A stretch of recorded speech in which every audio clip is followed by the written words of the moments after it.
Is this me? I am Alacrity from Alabama, and I have returned, Mr. Seder. You've returned to where? To this show. Anyway, Okay. I wish to address Yeah. something that...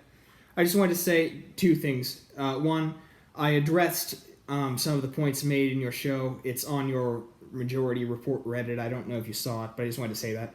And two, I wanted to address something that you said towards the end of the show last week when I called. So you mentioned the... I don't remember when you called. I'm sorry, but go ahead. Oh, it's quite all right. I'm going to explain it. Anyway, towards the end, you mentioned something about the minimum wage and about the incentivization of technological development and how that would be a benefit of the minimum wage. And my point is that, yes, that would be the case, but the problem is that the minimum wage has other drawbacks that make it an undesirable policy, especially when you have other ones, such as the earned income tax credit, that are superior and don't have the drawbacks that the minimum wage does. I could detail this empirically if you were interested. No. Okay, so what is your view on the minimum wage then? You mentioned a $25 minimum wage potentially. Was that something that you would like but just wouldn't implement because it's infeasible politically? Or like what is your economic take on that? I mean, I think around the country, we could easily go up to $15, $20. As a federal minimum wage, I would probably start tomorrow, with $15 minimum wage. And certainly in other parts of the country, I would start with a $25 minimum wage. In some parts of the country, I mean, I would do that. But I wouldn't necessarily be against an earned income tax credit, an increase in that, to offset the minimum wage. I don't know why you would want the government to provide this money as opposed to private industry.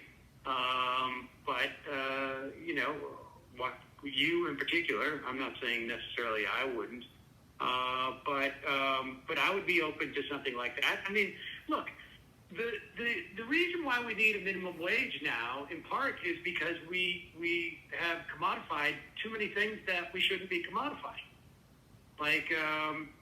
or remain commodified. So, if we had, let's say, Medicare for all, let's say we had, energy costs that were nationalized, let's say, so that we could move to renewable energy quicker. That would start to take some of the pressure off. I would still want to raise it to $15 an hour, but I'm saying the necessity for it would obviously get diminished the more things that are, in housing. We had more housing subsidies, whether that's through government-built housing or some type of housing scheme, or that it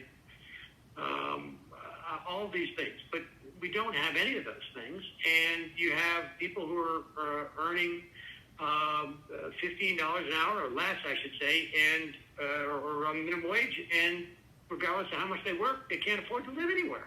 They can't afford to eat. Can't afford to get health care. It's absurd.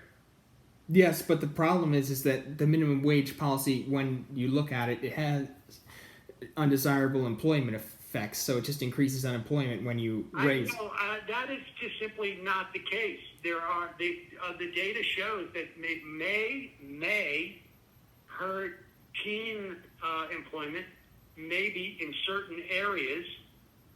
But broadly speaking, what you're saying is just not borne out by the data. Actually, no, not really. And in fact, well, we can argue about the employment studies because there are many studies back and forth over it. But if you look at proxy data, for example, one study from Science Direct found that a $1 increase in the local minimum wage increases low-skilled immigration by 3.1%. And another study from NBER found that a minimum wage hike increases crime and arrests of, as you said, 16 to 24-year-olds. So there is empirical evidence. A minimum wage hike increases crime and, did you say minimum wage hike increases crime? Yes, that was an NBER study. And how does that happen? Well, I can send you the study. I didn't memorize it, but I can send you if you wish I'm to not analyze the asking method. I mean, it's just one thing to say that, like, hey, in this place where the minimum wage went up, crime also went up. That doesn't necessarily mean it's causal. I mean, surely you must have looked at the causation relationship. No, I don't quite remember the methodology used, so I'll send it to you after the show if you're interested. Okay. Do you have an Well, email? what is the conclusion, though, that children don't, it's because those children can't enter into the workforce due to the minimum wage? Yes, that is the conclusion. And the other study that I cited from Science Direct had also found that it increases immigration from the counties that raised the minimum wage. So if it didn't harm unemployment, you would expect more people going there to get higher paying jobs due to a higher minimum wage, but that isn't what happens. It increases Well, immigration. I don't know that people who are making minimum wage have that much mobility. But they leave. Necessarily, it's expensive to move. But they leave All right, when then, it's so- raised. It increases Well, by 3.1%.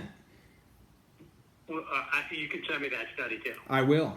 What is your email? Oh, I'll send it to Majority Reporters then. Yes. Well, it was great hearing from you. Oh, well, thank you. It was fun to call in. I appreciate the call. Oh, well, thank you.